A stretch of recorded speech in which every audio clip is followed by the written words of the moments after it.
Eh, Pak Santo. Heri. Bapak di sini juga? Ya, ini pagi tadi saya berangkat ke Pulau Sambu. Bapak di sini ngapain? Ini ada urusan tadi di kantor Pulau Sambu ini. Ada sedikit proyek. Kamu ngapain di sini, Ri? Iya, Pak. Kami mau rencana mau ke Sungai Guntung. Mau cari kerjaan di Sungai Guntung.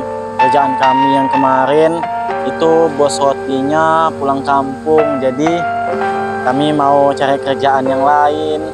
Oh, mau cari kerjaan di Sungai Guntung.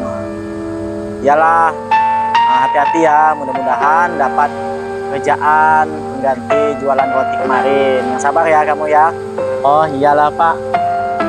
Kami ke seberang dulu Pak ya, ke Sungai Guntung mau cari kerjaan. Mudah-mudahan dapat kerjaan di Sungai Guntung. Ya, hati-hati ya.